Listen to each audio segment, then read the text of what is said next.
নির্বাণ পাথরের মতো নিথর হয়ে দাঁড়িয়ে রইল। ওর চোখ ফেটে নোনা জল গড়িয়ে পড়ছে। বাবার প্রতিটি শব্দ যেন তপ্ত সীসার মতো ওর কানে বিঁধছে। সেও তো একই কথা ভেবেছিল। শুভ্রর কি এমন ক্ষতি হতো যদি নেহাকে একটু ভালোবাসতো? অবহেলা কি এত বিষাক্ত যে একটা প্রাণ কেড়ে নিল? নাইম খান শার্টের হাতটা দিয়ে চোখ মুছে আবার বলতে শুরু করলেন। কণ্ঠস্বর এবার যন্ত্রণায় বুঝে আসছে। নির্বাণ, তোর মা একদম ভালো নেই রে। আমি তাকে সামলাতে সামলাতে প্রায় পাগল হয়ে যাচ্ছি। দিনরাত শুধু একটাই চিৎকার করে, আমার নেহাকে এনে দাও, আমার নেহাকে ফিরিয়ে দাও। বুক ফেটে যাওয়ার ওর কান্না দেখলে। দিনের পর দিন ইঞ্জেকশন দিয়ে ঘুম পাড়িয়ে রাখতে হয় ওকে। আমি আজ ভেঙে পড়েছি নির্বাণ। একজন বাবার কাছে নিজের কাঁধে মেয়ের লাশ বয়ে বেড়ানোর চেয়ে বড় শাস্তি আর কী হতে পারে? বলে নাইম খান জেলের শিকের উপর মাথা ঠেকিয়ে হু হু করে কাঁদতে লাগলেন। এক সময়ের দাপুটে নাইম খান আর সন্তানের শোকে কতটা অসহায় তা তার কান্নার শব্দে বলে দিচ্ছে। হঠাৎ তিনি ঝাটকা দিয়ে মাথা তুললেন। চোখের জল মুছে তার দৃষ্টি এবার তীক্ষ্ণ আর প্রতিহিংসায় ভরে উঠল। নির্বাণের দিকে তাকিয়ে দাঁতে দাঁত চেপে বললেন, কিন্তু আমি এত সহজে হার মানব না। সোহান চৌধুরীর সুখ আমি সইতে পারছি না। ওর ছেলে দিব্যি ঘুরে বেড়াবে আর আমার মেয়েটা মাটির নিচে পচে মরবে, তা হবে না। নির্বাণ বাবার এই ভয়ঙ্কর রূপ দেখে শিউরে উঠল। সে রুদ্রশ্বাসে জিজ্ঞেস করলো, বাবা, তুমি আসলে কি করতে চাইছ? তোমার মাথায় কি ঘুরছে? নাইম খান নির্বাণের চোখের দিকে সরাসরি তাকিয়ে হুকুমি সুরে বললেন, তোকে আজই জামিন করাবো। তোকে এই নরক থেকে বের হতে হবে এক্ষুনি। নির্বাণ কিছুটা দ্বিধা নিয়ে মুখ খুলল, কিন্তু বাবা, আমি তো। বাকিটুকু আর বলতে দিলেন না নাইম খান। তিনি গর্জে উঠে নির্বাণের কথা থামিয়ে দিলেন। কোনো কিন্তু নয় নির্বাণ, যদি তুই আজ এই কোনো কিন্তু নয় নির্বাণ, যদি তুই আজ এই জামিন কাগজে সই না করিস, তবে কথা দিচ্ছি নিজের বোনের লাশের পাশে এই বাপের লাশটাও দেখবি। আর আমি চলে গেলে তোর মা তো এমনিতেই মরে যাবে। এখন তুই ঠিক কর, তুই কি করতে চাস? বাবার মুখে এমন মরণপণ হুমকির কথা শুনে নির্বাণের কলিজাটা কেঁপে উঠল। তারপরে তলার মাটি যেন সরে যাচ্ছে। সে আর এক মুহূর্ত দেরি না করে ব্যাকুল হয়ে বলে উঠল, না না বাবা, দোহাই লাগে তোমার, এসব অলক্ষণীয় কথা বলো না। ঠিক আছে, আমি রাজি। তুমি যা বলবে আমি তাই করব। আমি আজই বের হতে চাই। ভূত ভূত ভূত, ভূতে ধরেছে শুভ্রকে। ও সবাইকে মেরে ফেলবে। পুরো বাড়ি যেন মাথায় তুলে ফেললো রাছেল। ওর আত্মচিৎকারে বাড়ির শান্ত পরিবেশ মুহূর্তে রণক্ষেত্রে পরিণত হয়েছে। বিলকিস চৌধুরী হন্তদন্ত হয়ে ছুটে এসে রাসেলকে থামানোর চেষ্টা করছেন। সোহান চৌধুরী আর মাহবুব চৌধুরী মিলে ওকে সান্ত্বনা দিচ্ছেন। কিন্তু রাসেলের মুখে ওই একই বলি, ভূত। শুভ্রের উপর নির্ঘাত কোনো শয়তানের আত্মা চেপেছে। সায়রা চৌধুরী রাসেলের মাথায় হাত বুলিয়ে পরম মমতায় বললেন, শান্ত হ বাবা, এভাবে চিল্লাহল্লা করো না। হয়তো তুমি ভুলভাল কিছু দেখেছো। গত সকালে সাদির আলো আধারিতে কত কিছু মনে হয়। গোলমা শুনি রিদি, শুভ্রা, মিহি আর পাখিও ড্রয়িং রুমে চলে আসে। রিদিকে দেখতেই রাসেলের চোখ দুটো যেন ভয়ে ঠিকরে বেরিয়ে আসার উপক্রম হলো। সে আরও জোরে চিৎকার করে বলতে লাগলো, আমি নিশ্চিত শুভ্রের ওপর কিছু একটা ভয় করেছে, না হলে এমন হওয়া অসম্ভব। শুভ্র বিরক্ত হয়ে বলল, কি আবল তাবল বলছেন রাসেল ভাইয়া? ভাইয়ার ওপর আবার কি চেপে বসবে? রাসেল এবার হাঁপাতে হাঁপাতে গড়গড় করে বলতে শুরু করলো, হ্যাঁ চেপেছে। সকালে আমি যখন ছাদে গেলাম, গিয়ে দেখি রিদি একাই দাঁড়িয়ে আছে। শুভ্র কোথায়ও ছিল না। তারপর আমি রিদির সাথে গল্প করছিলাম। হঠাৎ করে দেখি শুভ্র বড় কোথা থেকে যেন হুট করে উদয় হলো। রিদির ছাদ থেকে নেমে যাওয়ার পর আমি যেই না নামতে যাব, অমনি বড় আমার গেঞ্জির কলারে বাঘের মতো খামচে ধরলো। তারপর কর্কশ গলায় বলল, সমস্যা কি তোর? আমার বইয়ের পিছে এভাবে আঠার মতো লেগে আসিস কেন? মাহবুব চৌধুরী ভুরু কুঁচকিয়ে আবার অবাক হয়ে বললেন, কি বলছিস এসব তুই? বউ? শুভ্রের বউ কোথা থেকে আসবে? ওর তো বিয়েই হয়নি। রাছেলের গলার দাগটা দেখানোর চেষ্টা করে বলল, আমিও জানিও না।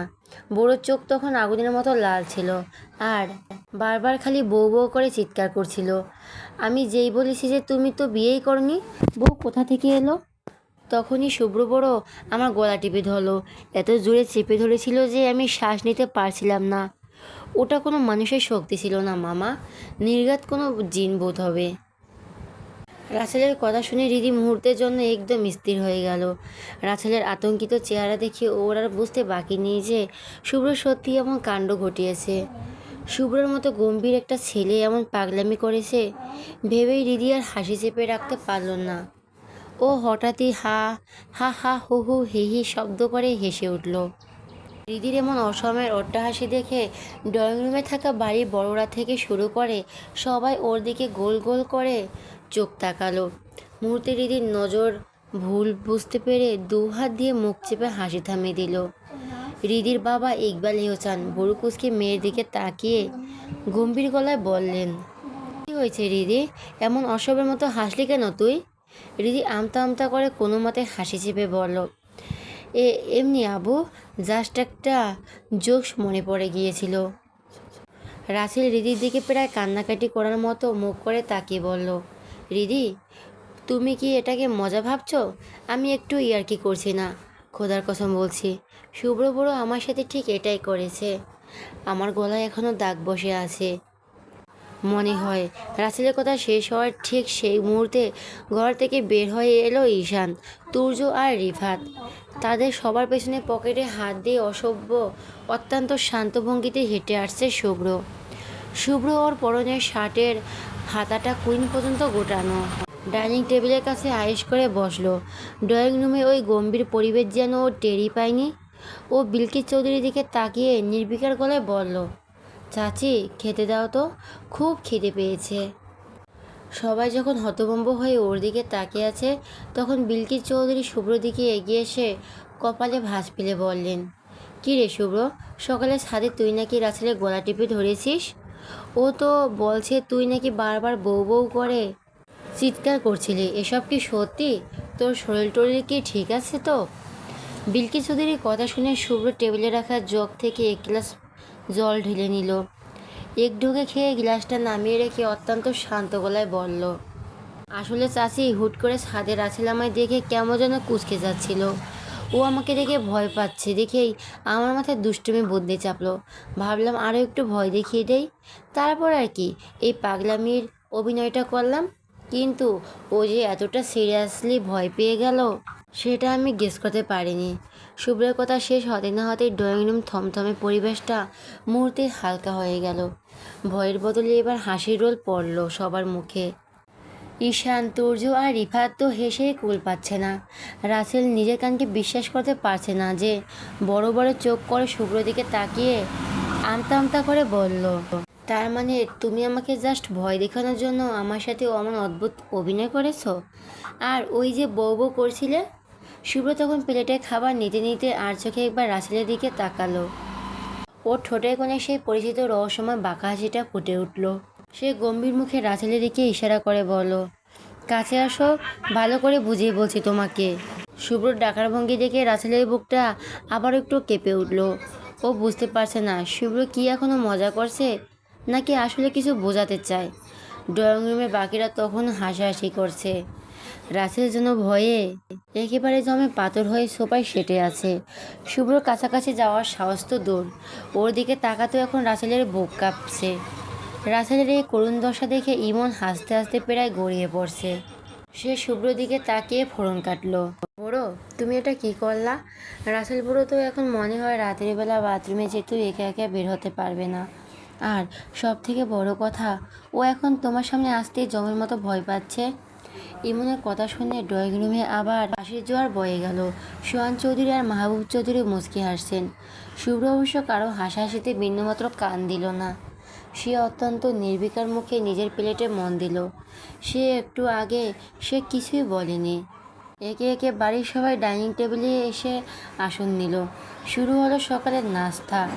রাসেল অনেক কষ্টে সাহস সঞ্চয় করে টেবিলে একদম কোণে গিয়ে বসলো। শুভ্র থেকে যতটা দ্রুত বজায় রাখা সম্ভব ঠিক ততটাই দূরে। শুভ্র আর চোখে একবার রাসেলের কুঁকড়ে থাকা অবস্থার দিকে তাকালো, কিন্তু মুখ ফুটে কিছু বলল না। অঢেল টাকার ক্ষমতা জোরে নাঈম খান শেষ পর্যন্ত নির্বাণের জামিন করিয়ে আনলেন। জেলখানার পেছনে দরজা দিয়ে নির্বাণকে কালো স্যুট আর মুখে মাস্ক পরিয়ে বের করা হলো।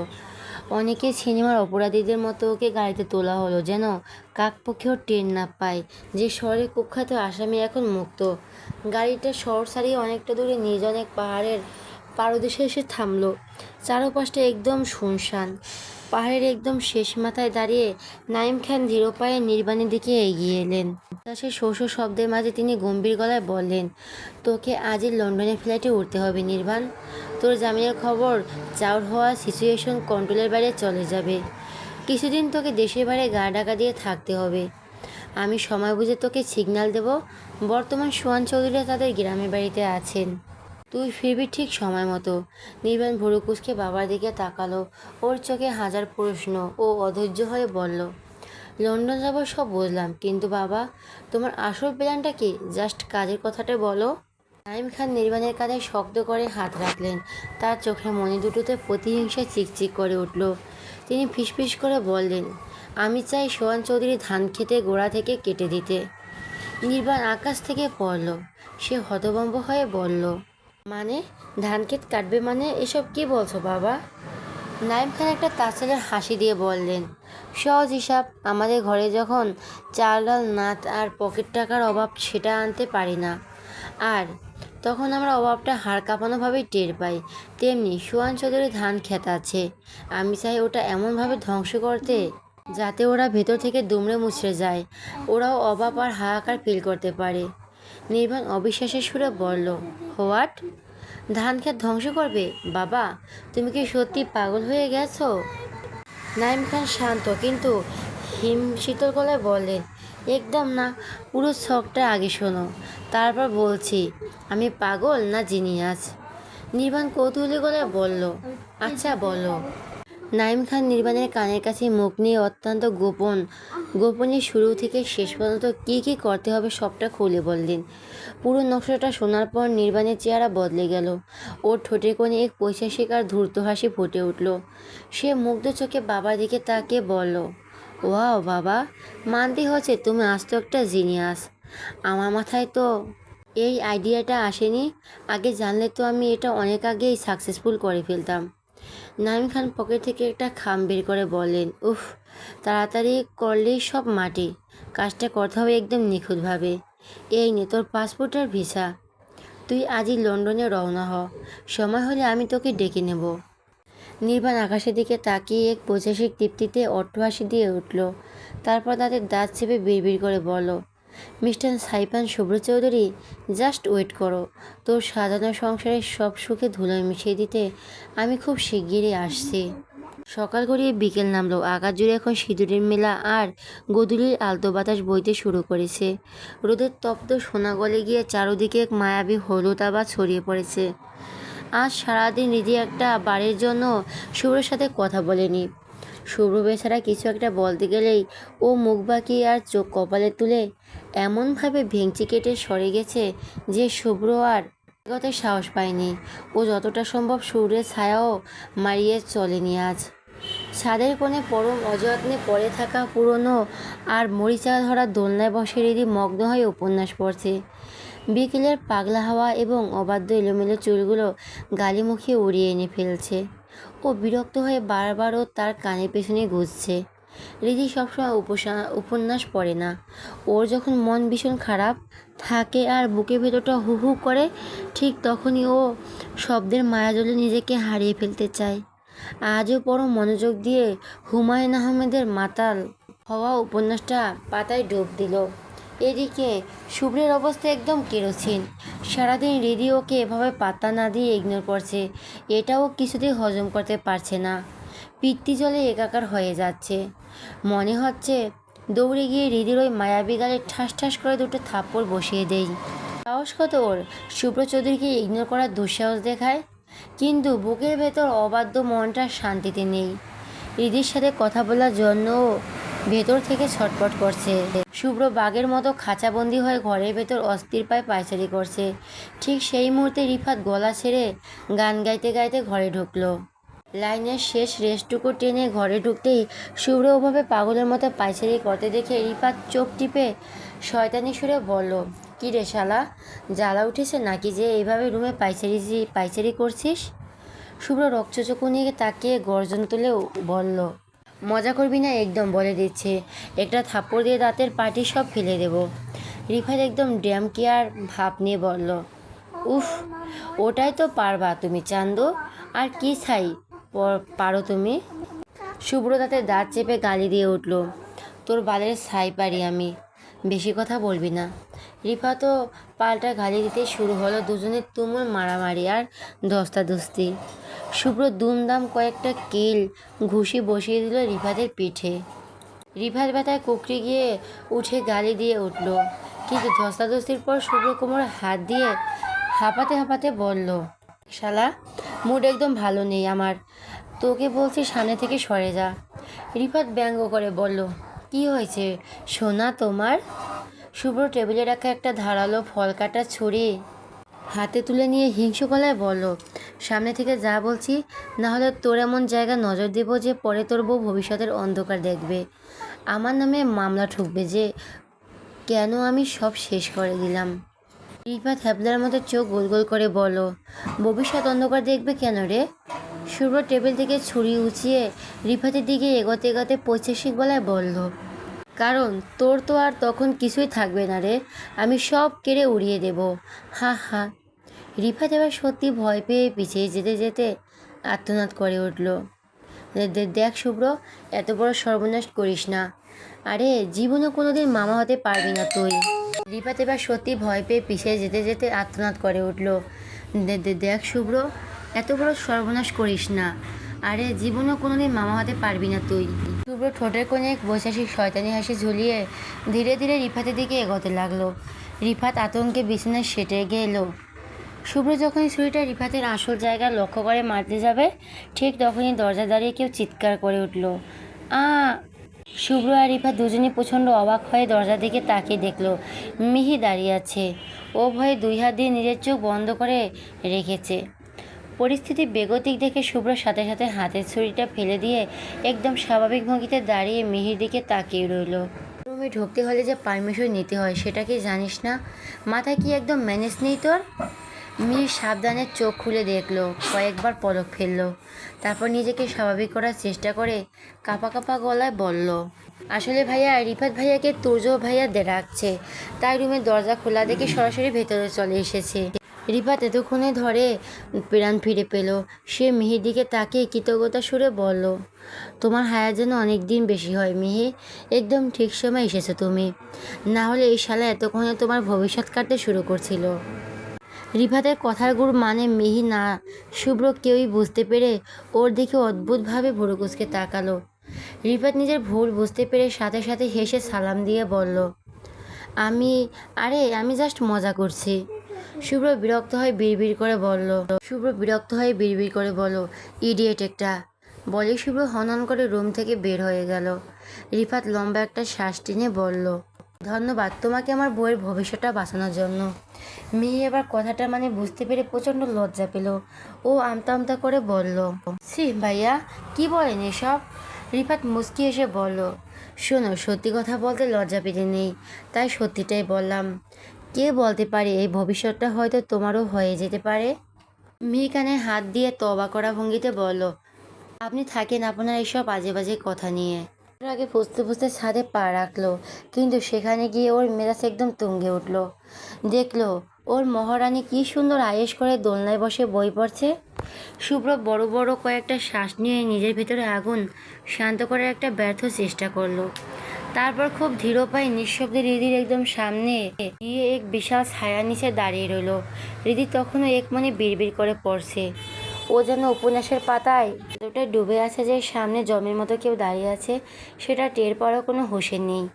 হঠাৎ রিদির মনে হলো তার সামনে কেউ এক পাহাড় সমান স্তব্ধতা নিয়ে দাঁড়িয়ে আছে। ও চমকে চোখ তুলে শুভ্রকে ওভাবে অগ্নিদৃষ্টিতে তাকিয়ে থাকতে দেখে ভয়ে হাত থেকে ঠাস করে বইটা মাটিতে পড়ে গেল। রিদি তড়িঘড়ি করে উপর হয়ে বইটা তুলতে গেলে শুভ্র বাজের মতো সৌ মেরে সেটা আগে তুলে নিল।